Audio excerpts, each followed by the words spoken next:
hii ili mtu aonekane ni wa gharama, au binti yote ni wa gharama, au tunasema yuko expensive, yani kwamba ni mtu wa gharama, mtu wa thamani, anayethaminika, ni mwanaume ambaye yuko naye, ni mahusiano ambayo yuko nayo, lakini pia ni gari ambayo mwanaume yuko naye anayokuwa anaimiliki. Na mara nyingi sana ndio maana wasichana wengi wanavumilia kukaa kwenye mahusiano toxic, kwa sababu wanaamini nikiondoka hapa thamani yangu itashuka kwa huyu mtu. Jibu ni hapana. Thamani ya binti yoyote haipatikani kutokana na mahusiano ambayo uko nayo, haipatikani kutokana na mwanaume ambaye uko naye, ila yule ambaye yuko ndani yako. Kwenye nikwambie kitu kwenye Biblia. Ukisoma Biblia yako vizuri kwenye kitabu cha Mwanzo sura ya 29 na 30 utakutana na mtu ambaye anaitwa Lea.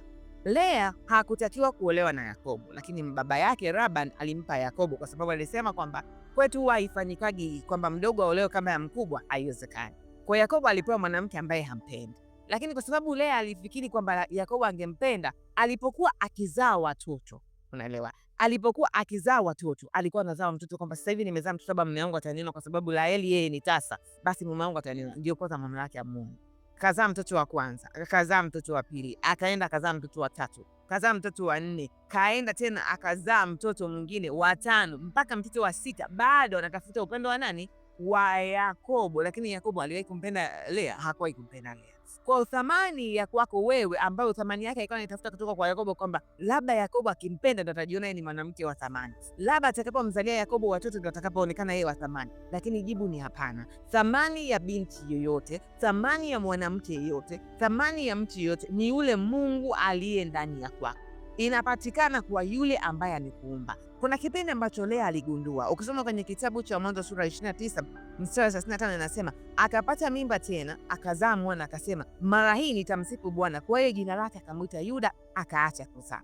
Kuna kipindi ambacho Lea aligundua thamani yake, kwamba thamani yangu mimi iko kwa Mungu wangu, kwa sababu yeye ndio ambaye amenifanya mimi nipite kwenye haya maisha. Yeye ndio ambaye amenipa mimi kibali cha kuwa mke wa Yakobo. Yeye ndio ambaye amenifanyia mimi nafasi ya kuwa mke wa Yakobo. Kwa hiyo hata kama Yakobo hatonipenda, Mungu amenipa nafasi ya kunipendelea mimi kuwa miongoni mwa mama wa kabila 12. Kwa hiyo sitomwangalia tena Yakobo, nitamwangalia Mungu wangu. Kuna kipindi alitambua hicho kitu. Lakini baada ya hapo alirudi kule kule. Alipokuja kuzaa mwana mwingine, akasema kwamba Bwana amenifanyia mahari. Alipokuja kumzaa Dina, akasema Bwana amenifanyia mahari. Akamzaa Isakari, akasema Bwana amenipa ujira wangu. Unaona? Yaani kwamba alikuwa amenipa ujira wangu, kwamba mume wangu sasa hivi atanipenda, lakini mume wake hakumpenda. Kwa hiyo kitu cha kwanza ambacho unatakiwa kutambua kwamba ni jinsi gani ambavyo unaweza kuwa mwanamke wa thamani ni kwa kuweka thamani yako kwa Mungu, kwa kuangalia ni thamani gani ambao Mungu amekupa wewe kama binti, sio thamani ambao watu wengine wanakupa. Wengine wameona, ndio maana wamekuwa attached na wewe. Kwa usifikiri kwa sababu wamekusogelea wao ndio wanaokupa wewe thamani. Wewe ulikuwa na thamani kwanza. Walichokifanya wao, waliona thamani yako, ndio maana wakasogea kwako. Kwa thamani yako ya kwanza inapatikana kwa mahusiano yako wewe na Mungu, kwa vile ambavyo Mungu amekuumba wewe, kwa vile Mungu ambavyo amekuweka wewe. Ndio maana Daudi anasema kwamba nitakushukuru kwa sababu nimeumbwa kwa jinsi ya ajabu na nafsi yangu inajua hilo. Ukisema kwenye Zaburi ya 139 mstari wa 14. Kwa hiyo thamani yako kama binti haipatikani kwa mwanaume. Thamani yako kama binti haipatikani kwenye gari anayomiliki huyo mwanaume, wala haitapatikana eti kwa sababu umemzalia huyo mtu mtoto. Thamani yako inapatikana kwa sababu Mungu jinsi alivyokuumba, amekuumba kama mwanadamu mkamilifu, na amekuumba wewe kama kitu chema. Yani wewe hapo ulipo ni kitu chema, ni kitu kizuri, ni kitu cha thamani. Kwa hiyo usije ukasema kwamba mimi siku hizi hanithamini. Mungu anakuthamini, ndio maana amekupa pumzi na uhai, amekupa uzima leo hii, amekupa afya leo hii, na ndio maana anakuthamini, ndio maana amekuachilia hapa. Kwa hivyo vinavyokuja ni nyongeza tu, hivyo vinavyosogea ni nyongeza tu. Ukishinda kutambua hilo, maisha yako tutakuwa na huzuni, maisha yako tutakuwa huna furaha, kwa sababu utaamini sasa hivi nimepata huyu mwanaume ambaye ana hela, labda ndio maana watu wananiheshimu, ndio maana watu wananipenda. Au sasa hivi labda nimeolewa, ndio maana watu wananiheshimu, wananipenda. Kesho na kesho kutwa ukaondoka kwenye ndoa, kitu gani kinatokea? Kesho na kesho kutwa ukachana na wewe mwanaume, ni kitu gani ambacho kinatokea? Kesho na kesho kutwa wewe na mume wako, hilo gari mliokuwa nalo mkaliuza, hamna, kitu gani kitatokea? Kwamba thamani yenu itaisha kama kuwa mwanadamu? Hapana, vile vilivyokuwa mmevipata mnavipata, vinakuja na kurudi, lakini thamani yako wewe kama mtu inabaki pale pale, kwa sababu vilivyo ndani yako wewe kuliko vilivyo nje. Vilivyo ndani yako ni vingi kuliko vilivyo nje. Unajua thamani ya mtu, ndio maana nasema vilivyo vingi. Nikimaanisha nini? Kwenye ubongo wako kuna vitu ambavyo unaweza ukafikiria ambavyo vinaweza kukatiwa majibu ya maswali.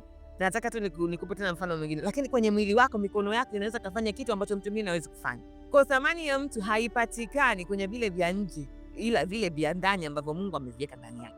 Na kwanza tu thamani yako inachopatikana kile kitendo cha kuwa tuwe mwanadamu ambaye umeumbwa na Mungu. Uwe una ulemavu, usiwe na ulemavu, as long as una pumzi, unapumua, pale ndipo thamani yako inapokuwa inapatikana. Na ndio maana mtu ambaye ameshafariki sasa hatumwiti jina lake, tunasema maiti imefika. Ya usijui unanielewa vizuri. Lakini mtu ambaye ni mzima utasema kwamba hivi Grace alikuja hapa.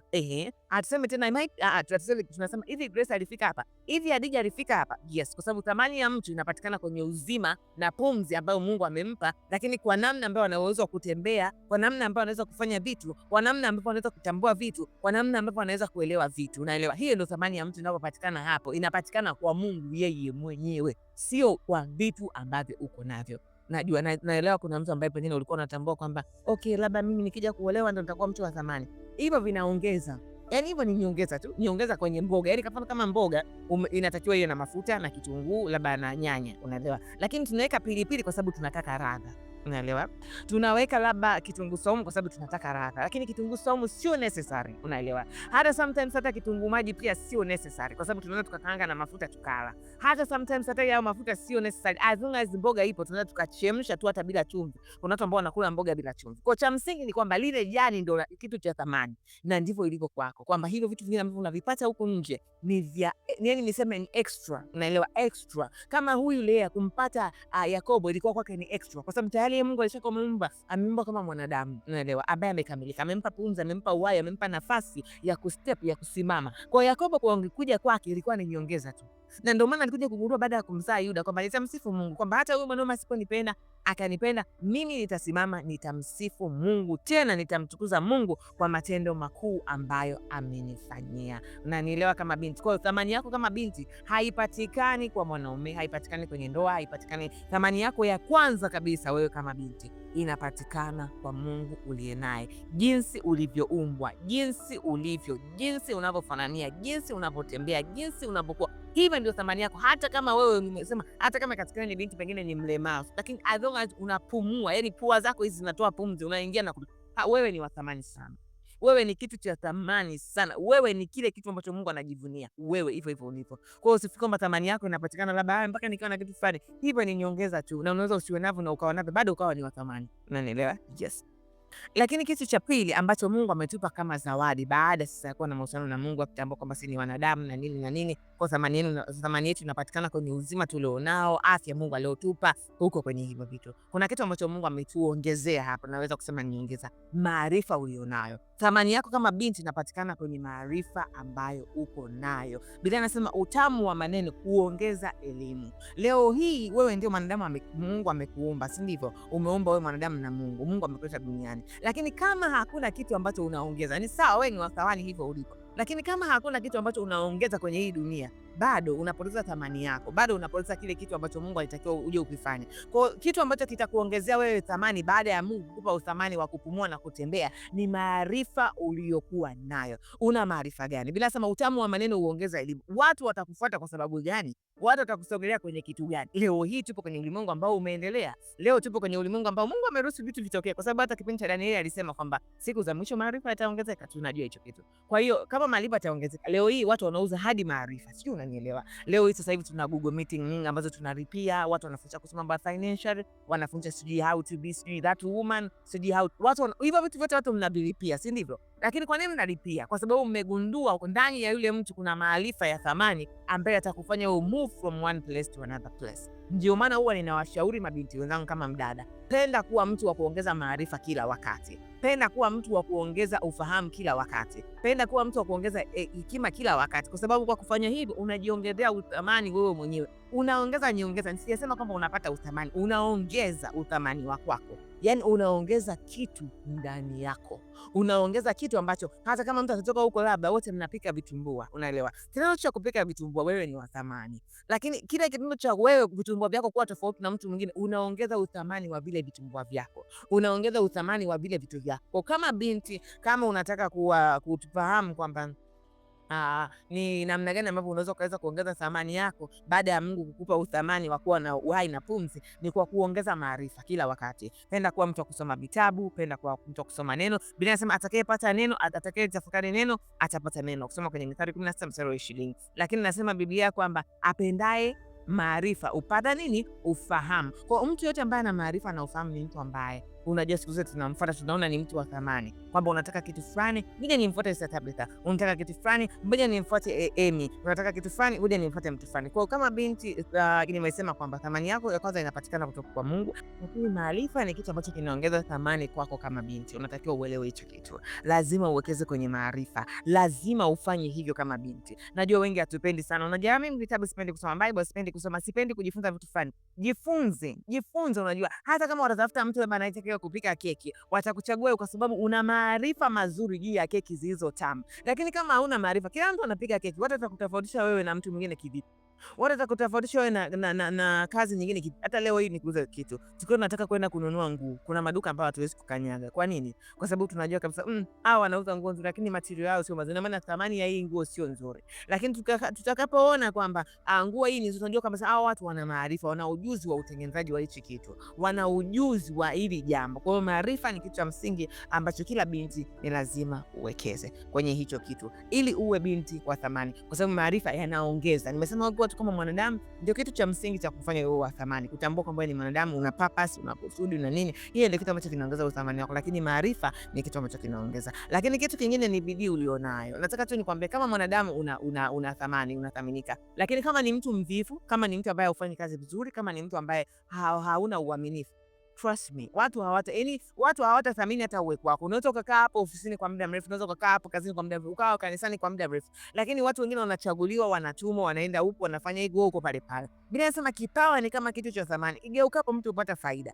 Ukisoma kwenye Mithali 17 mstari wa 8. Kwa kama binti yoyote ambaye unanisikiza leo hii, bidii ulionayo inaongeza thamani ya kwako. Kama ni kwenye kupika, kwenye kufanya kazi, leo hii tunaona kuna mabinti ambao tunasema jamani, yani ubinti ni mfano wa kuigwa. Kwa nini? Tunamwona ni binti wa thamani kwa sababu ana bidii. Sio kama mabinti wengine sio wa thamani, ila tunauona uthamani wake ni mkubwa kwa sababu ameuongeza kwa bidii aliyokufanya nini? Aliyokuwa nayo. Kwa kama mabinti tujitahidi sana kuwa na bidii. Tusio tu watu wa kuwasema mabinti wengine, unajua huyu bwana anajidai hiki, unajua huyu bwana anafanya kile. Unajua bidii ulionayo, fanya kila kitu kwa bidii. Biblia inasema mkiwa na juhudi katika roho zenu. Kusoma kwenye Warumi 12 mstari wa 11. Kwa hiyo kama binti jitahidi sana sana sana, na tujitahidi sana sisi kama mabinti kufanya vile vitu ambavyo vitafanya nini? Vitatuongezea uthamani. Nimesema uthamani wetu tupo kwenye uumbaji ambao Mungu ametuumba, lakini ametupa nafasi na kibali cha kuweka nyongeza, kwa sababu anatupa tunaweza kuamua vitu, tunaweza kuamua mambo, tunaweza kuamua vitu mbalimbali. Kwa hiyo bidii ulionayo pia inaweza kukuongezea wewe